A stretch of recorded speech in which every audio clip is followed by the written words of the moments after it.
Hola, buenas noches, noche de domingo a lunes, nueva semana, apenas 2 días de las declaraciones de Ábalos, Koldo Aldama en el Supremo y juicio visto para sentencia.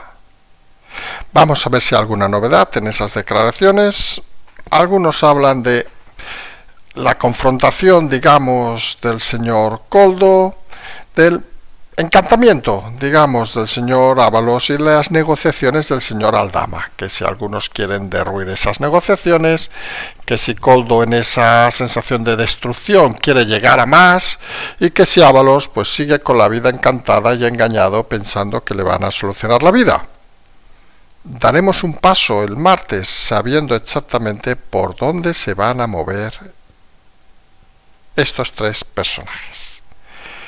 Mientras, ya avanzamos en las elecciones de Andalucía, 17 de mayo, nuevas encuestas donde hay algunas cosas que parecen claras. La primera es que ganará el PP. La clave es si tendrá o no tendrá mayoría absoluta. La segunda, que habrá subida de Vox. La clave es si pasará de los 20 o no de los 14 actuales que tiene.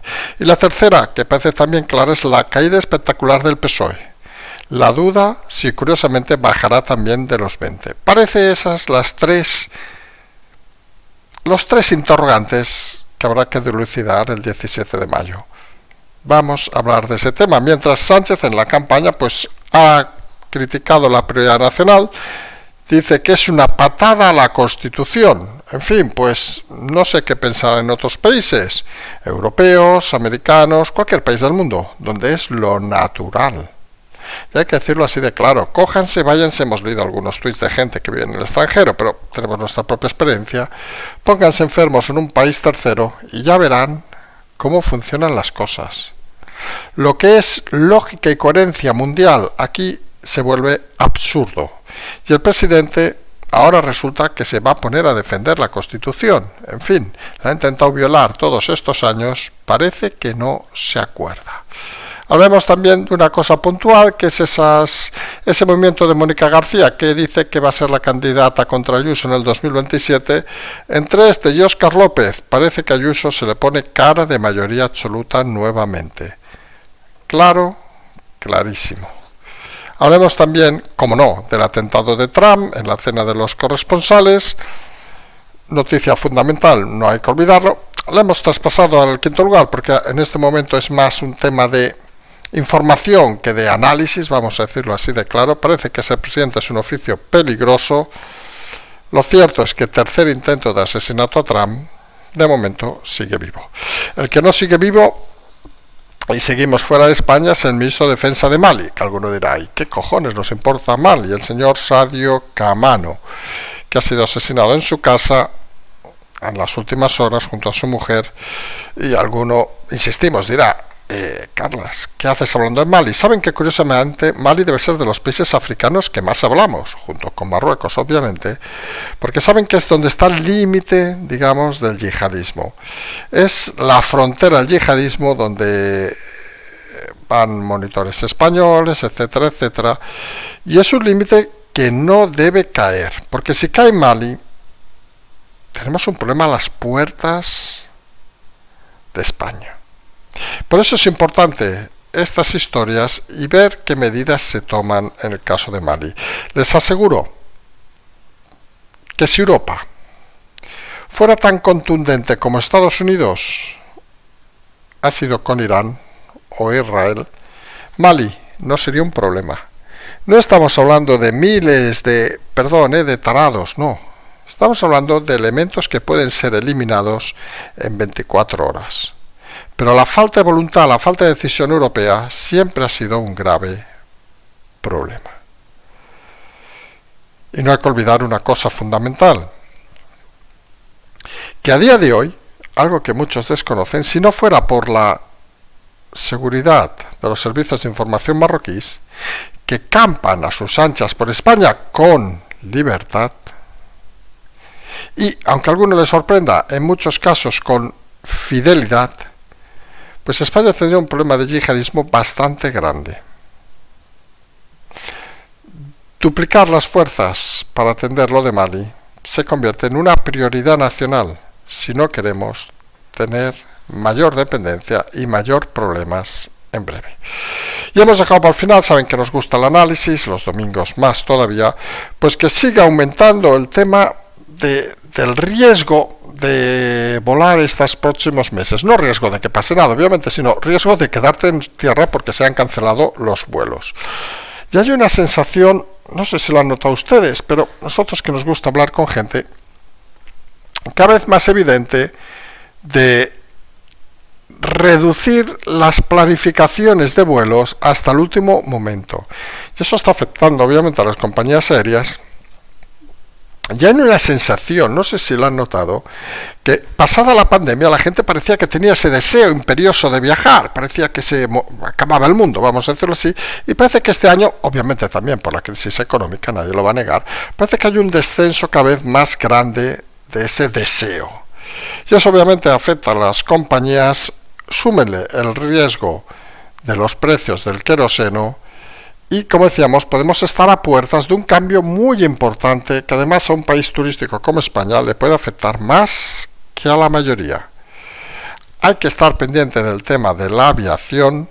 Saben que nosotros que nos gusta viajar y que viajamos regularmente, el año pasado lo explicábamos, no por decirlo, pero hicimos 72 vuelos, si no me equivoco, con lo cual prácticamente quiere decir 1 o 2 veces por semana.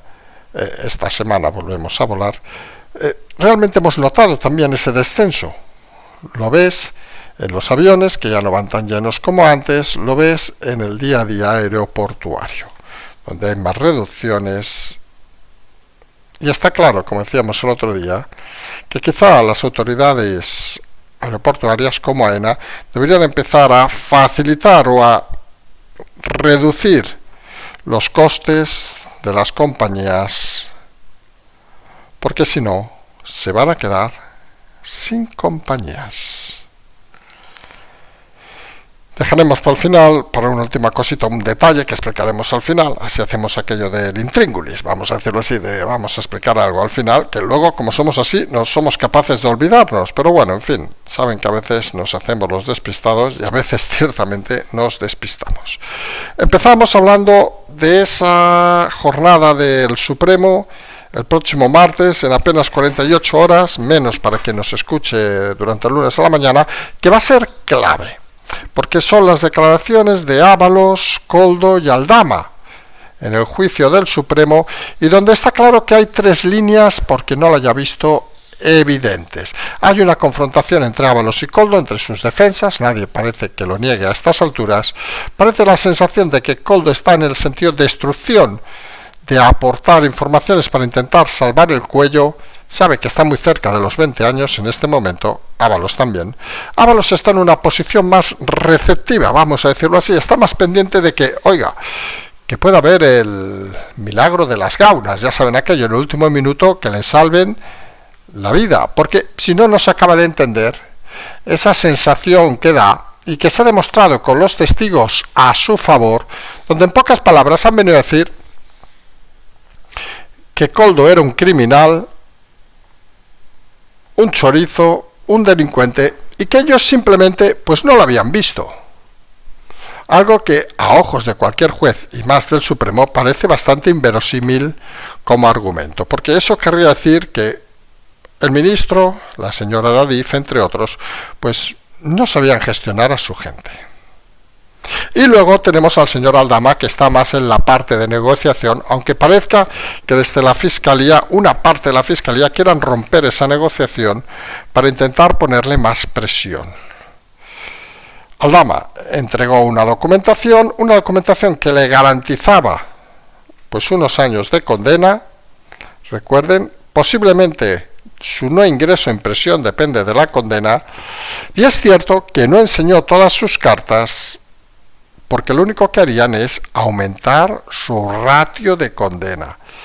Y esto al final, que podemos entenderlo o no podemos entenderlo, al final, miren, entre potenciales delincuentes lo que no van a hacer tampoco es, usando una expresión muy vulgar, pisarse la manguera. Es decir, lo que no va a hacer el señor Aldama es autoinculparse para que le caigan 30 años, cuando sabe que con la autoinculpación actual a lo mejor se puede ir a 6, 7 y con un poco de suerte no entrar en prisión, y los que él considera sus superiores, Ábalos en este caso, puede caerle 20 años. Porque al final, seamos sinceros, que a Ábalos le caigan 20 años o al propio Koldo le caigan 20 años va a significar el fin de sus días en la cárcel. Recuerden, Ábalos con 65 años, saben que no se cumplen las condenas totales, pero es obvio y notorio que ya le está pasando factura estos meses. Imagínense cuando de aquí unos meses, en caso de ser condenado a 20 años, pues entre en un nuevo juicio, ya veremos qué cara va a poner el personaje. Porque la sensación a veces es que Ábalos no es consciente de que son 20 años de condena.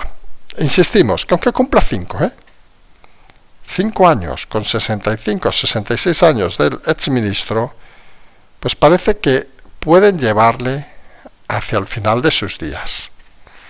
Y es cierto que estos días, repasando documentación que tenemos por aquí, veíamos que Ábalos era parte fundamental durante la pandemia del gobierno de Sánchez. Era el ministro más fiel, era su mano derecha, por si alguien no se acordaba. Era lo que denominábamos en aquel momento el flotador del presidente.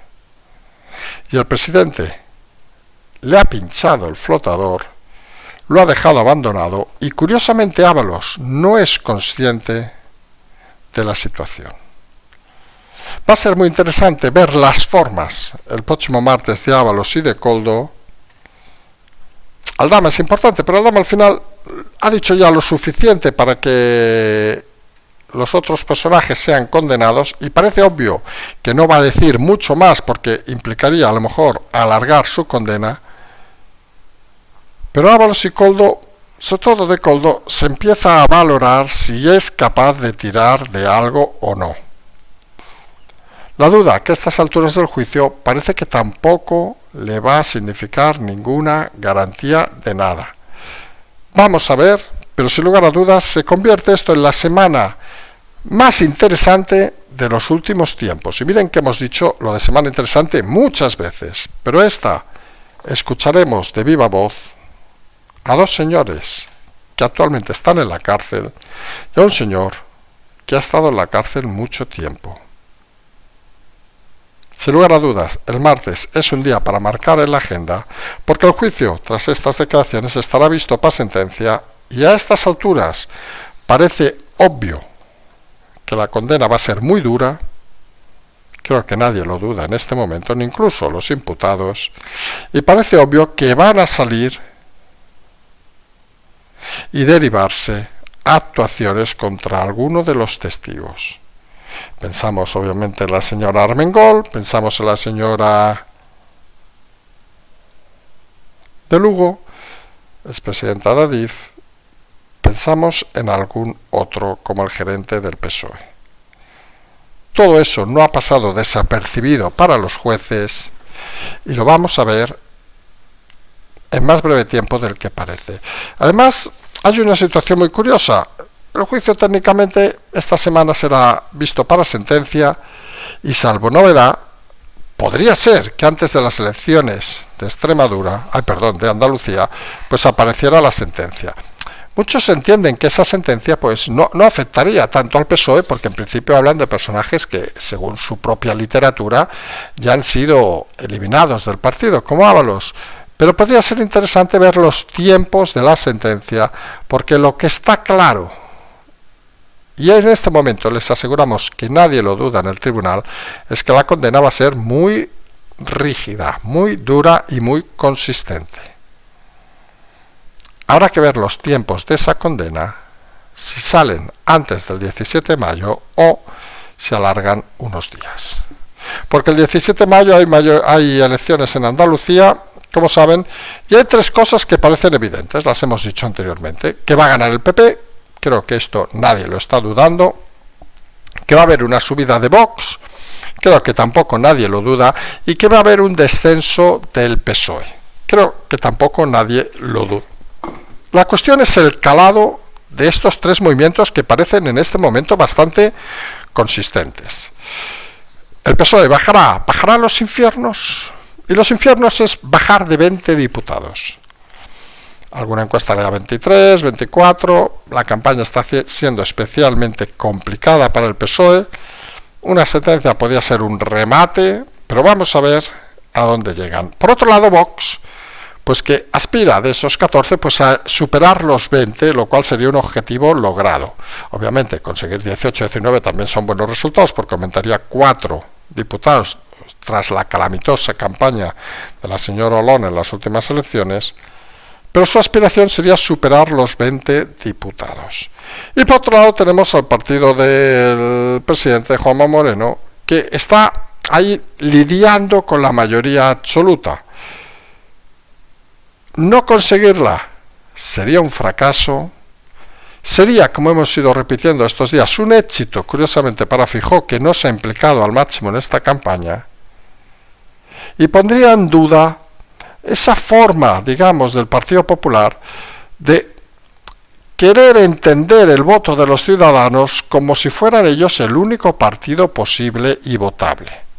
Porque aquí hay dos líneas dentro del PP que también son bastante claras a estas alturas. Aquellos que creen que tienen un mandato popular, tal como decimos nosotros, y no porque nos escuchen a nosotros, obviamente, que les obliga a llegar a acuerdos con Vox, porque los ciudadanos les dan a los dos una mayoría suficiente para gobernar con tranquilidad, y aquellos dentro del PP que insisten en que ellos deben gobernar en solitario y que Vox es una muleta de la ultraderecha que no debe ni tocar poder. Son dos líneas obviamente legítimas, pero miren, hay una cosa que es más legítima a estas alturas de la película, y este es un mensaje para los líderes del PP de la línea indicada, y es: ¿qué más legítimo hay que los votos de los ciudadanos? Porque miren, nosotros podemos pensar lo que sea.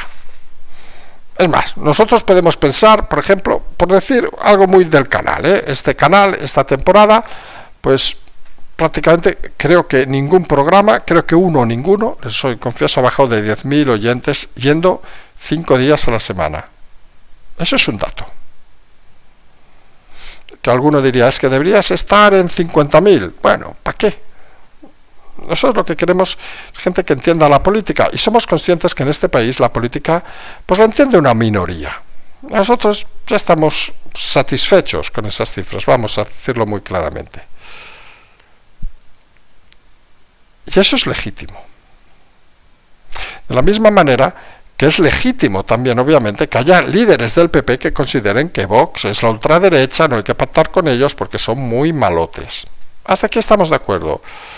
Pero al final, fíjense, lo mismo que en el programa, si un día llega que en vez de ese suelo en 10.000 lo tenemos en 1.000, pues seguramente estaremos haciendo algo mal. Estaremos haciendo algo mal. Y ahí uno debe de reflexionar, si dejar el programa, estamos hablando de hipótesis obviamente, pero para hacerse una idea de cómo funciona una persona responsable, entendemos, en este país. Y claro, aquí tenemos al Partido Popular, que tenemos 3 elecciones: Extremadura, Aragón, Castilla y León. Y en ninguna de las 3 les han dado mayoría suficiente para gobernar solos. El mandato democrático, tal como lo indicamos, se lo han dado a ellos junto a Vox. La Dirección Nacional del PP reacciona lentamente, ay sí, parece que habría que hacer algo, y llega a unos pactos. Ya hemos explicado aquí que el equipo directo de Feijóo estaría más por los pactos que el equipo, digamos, de los europeístas del partido, y llega el momento Andalucía.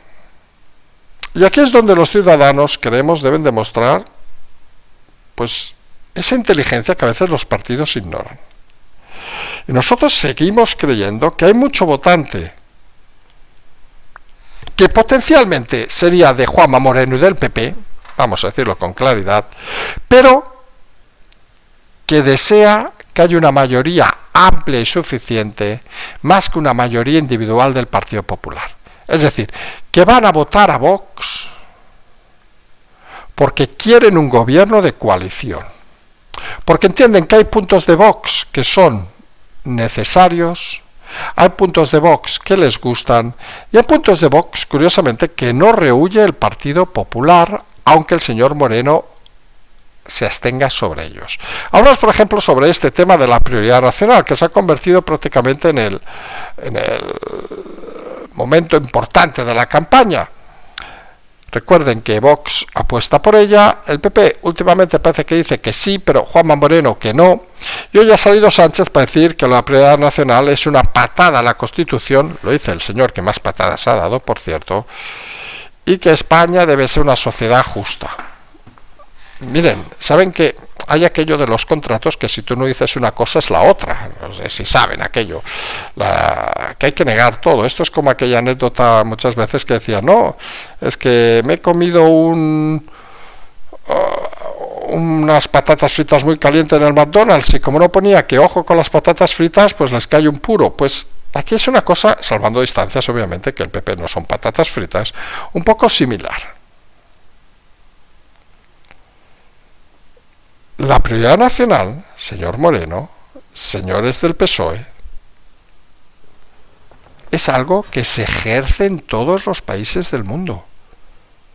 Lo irracional es lo que estamos haciendo aquí. No es normal, lo decíamos el otro día y volvemos a insistir, que venga una persona de fuera con una enfermedad de riñones, por ejemplo, y que pase la lista por encima de gente que ha estado aquí 30 años cotizando. No es normal. Que es una emergencia, todo lo que quieran. Váyanse ustedes a Estados Unidos a un trasplante. Ya verán qué les dicen. Y no les digo ya si entran de turistas, que sería bastante más legítimo, que te encuentras mal y no sé qué, que si encima entras de forma ilegal. Pero es que pasa en Estados Unidos, pasa en cualquier país de Europa, pasa en cualquier país normal del mundo.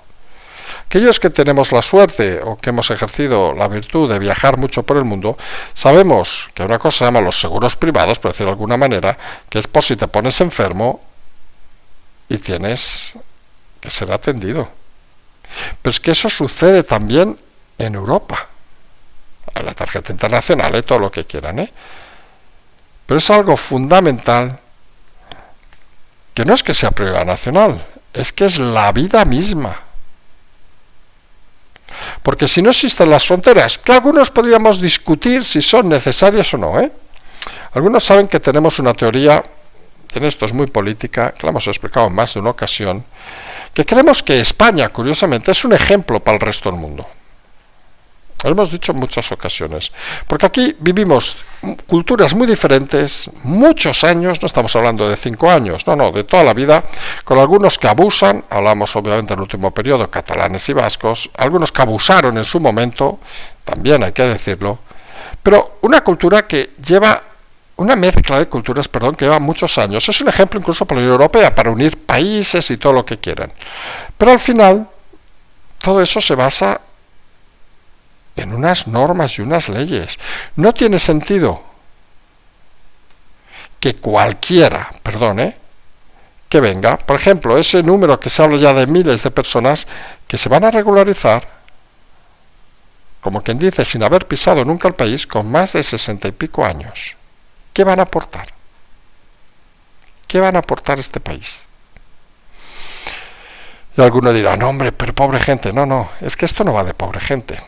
Aquí lo hemos dicho muchas veces y nos da mucha rabia explicar la misma anécdota que nos repetimos, lo sabemos, Pero es aquello que decíamos de avanzar en un frente en la Segunda Guerra Mundial o en cualquier frente, en Ucrania o lo que sea, te paran 3 prisioneros y te dicen, es que usted tiene que llegar al puente. Dice, ¿y estos señores aquí, qué vamos a hacer con ellos?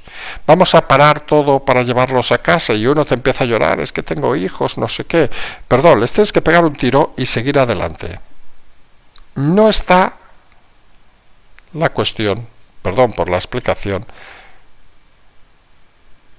pero hay una prioridad en aquel frente y en la realidad del día a día. Y obviamente los políticos han de tener estómago para eso. Que luego la gente de la calle lo tenga más o menos es otra historia, pero lo que se exige a la clase política es tener estómago para todas esas situaciones.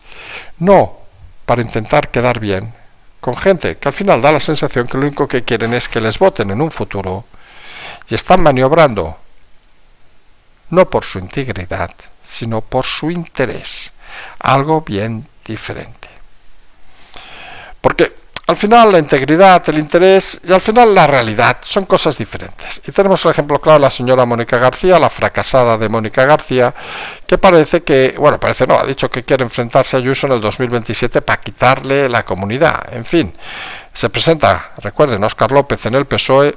Bueno, Ayuso debe estar brindando desde que ha sabido esa situación, porque lo cierto y lamentable para ellos es que ni Mónica García ni Óscar López tienen gancho para nada. Para hacer el ridículo y poco más, para montar pollos en la calle y poco más. Al final, unas cosas curiosas que han sucedido estos años es que Ayuso, además de, obviamente, tener una buena candidatura y un buen equipo, no hay que negarlo, tiene la suerte de que delante tiene a la pandilla de ineptos más grande de la Comunidad de Madrid. Contra estos no tiene ningún problema en seguir ejerciendo la presidencia. Y vamos rápidamente. Atentado contra Trump, lo habrán leído en todos lados, habrán visto las imágenes, las batallitas que siempre salen en estas historias. Alguno decía, no, fíjense que han protegido antes a Vance porque esto no sé qué. En fin, qué poco saben algunos de temas de seguridad. Esto va como va. Y al final la esencia obviamente es que ninguno de los dos haya quedado herido en el atentado. Es un oficio peligroso, dice Trump. Al cabo de unas horas también ha dicho que esto va contra el cristianismo, no sé. Trump, lo decimos más de una vez, a veces parece que está en otro mundo. Lo cierto es que no es lícito, bueno sí, lícito no sería la palabra, No es normal que se intente atentar contra un presidente 3 veces en 2 años, y a quién más tarado para hacerlo. Que hay una cosa que hay que recordar siempre, y lo hemos dicho muchas veces hablando de temas de terrorismo doméstico, por llamar de alguna manera. Quien coge un arma, sea de lo que sea, y quiere matar a alguien por sus ideas, es efectivamente un tarado. Por sus ideas, por su religión, por lo que sea. Y aquí englobamos a todos, hasta por su nación. Aquí va por los amigos del norte. Son tarados y enfermos mentales. No hay que discutirlo más. Como tal, hay que tratarlos. Y es cierto que en una situación como la actual parece que los momentos de crisis pueden aumentar, pero hay que mantener o intentar mantener la calma, nunca mejor dicho, y la tranquilidad. Porque al final, esto es una cosa puntual, lo de Trump. Es decir, puede ser que mañana intenten otro, Pero hay luego situaciones donde realmente te das cuenta de que el descontrol es mayor. Y hablamos obviamente del tema que hemos comentado al principio de Mali, el asesinato del ministro de Defensa, el señor Sadio Camaro, y su mujer, asesinados en su casa durante la tarde de hoy. Mali es un referente de control del yihadismo. Eliminar a la pieza fundamental, con todos sus peros, que tenía, todo el respeto, pues es una situación que puede descabalgarse, porque implica haber entrado en Bamako de una manera rápida, sencilla y ejecutiva, nunca mejor dicho. Y está claro que si no puedes garantizar la seguridad de tu propio ministro de Defensa, seguramente no puedes garantizar la seguridad de tu propio gobierno. Y aquí Europa debería empezar a reflexionar. Si tenemos a Mali como un referente para parar el yihadismo, tenemos identificados los núcleos donde operan estos terroristas, ¿por qué Europa? Y hablamos de Europa, porque Estados Unidos al final dirá aquello de que, oye, es vuestro puto problema. Total, de Mali suben, norte de África, se meten en Europa y luego espabilaros vosotros en los metros, autobuses y todas esas historias. Pero lo cierto es que habría que empezar a reflexionar si los modelos de actuación, como lo que ha pasado con Hezbollah, etcétera, etcétera, alguno dirá que eso es muy cruel, serían necesarios en otras zonas del mundo para eliminar estas amenazas.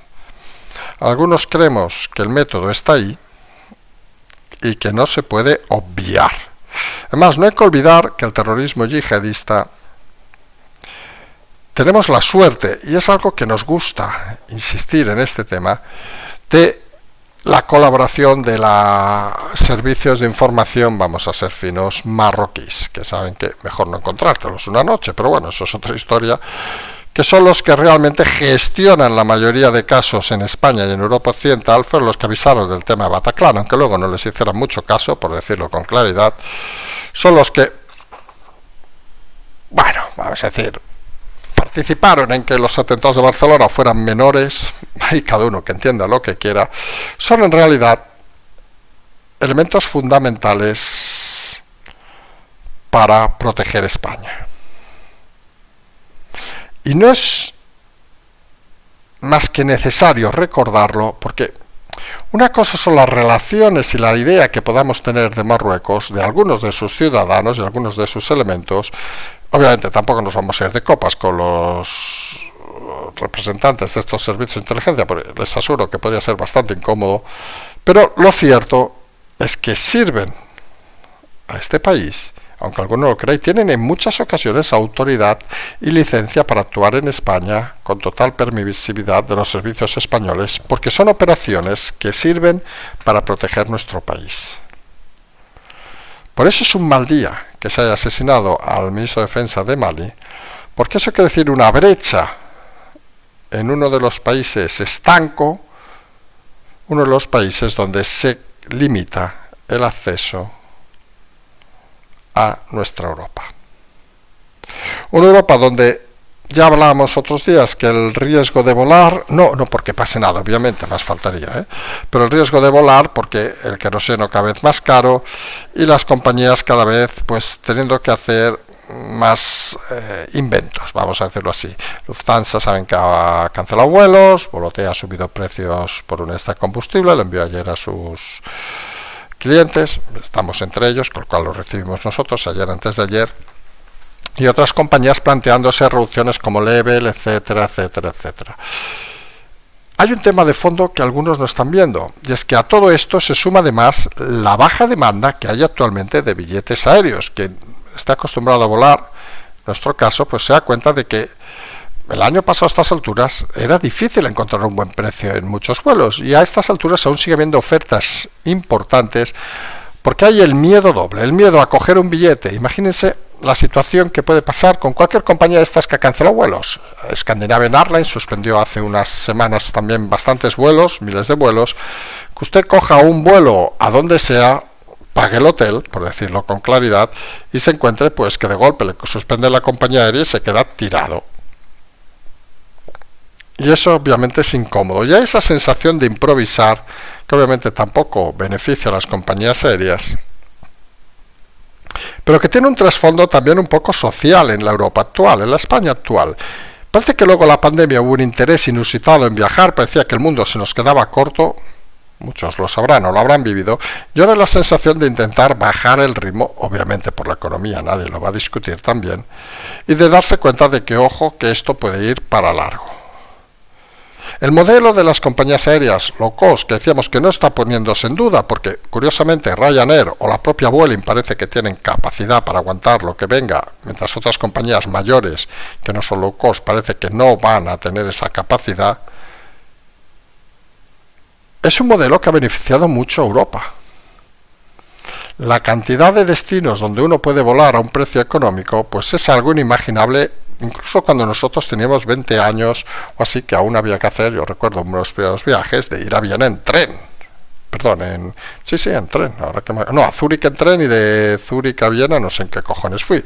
Pero la sensación esa de que los aviones han abierto mucho la cooperación europea y han abierto muchas situaciones. Creemos que es un sector que debería ser muy bien cuidado, y habría que apelar a AENA para que empezara a valorar la importancia del sector aéreo en España, porque a veces da la sensación de que lo único que quieren es almacenar millones de euros para su uso y disfrute. Y al final, las compañías aéreas, somos todos. Eso no hay que olvidarlo. Decíamos que hemos dejado un detallito para el final, lo habrán visto quienes nos siguen en Twitter. Estamos preparando, saben que la semana que viene, salvo novedad, esperamos ya empezar a enviar el libro, el primer libro, pero estamos preparando un segundo libro que, si el primero les va a gustar, y creemos que así será. El segundo les va a encantar. Sobre el equipo Zulu, 50.000 conversaciones que estamos trabajando, ya tenemos 2 versiones, pero hemos de ser muy cuidadosos, obviamente hemos de respetar totalmente, y estamos trabajando sobre el modelo de obviamente de respetar todo lo que hay que respetar. Hay cosas que no se pueden explicar, cosas que no se pueden decir, pero creemos que les va a interesar mucho porque se va a entender, el título es suficientemente claro, 15 meses del poder de Sánchez a la caída de Iglesias. Se van a entender muchas cosas y muchas conversaciones, muchos programas que han ido escuchando van a empezar a tener una lógica diferente.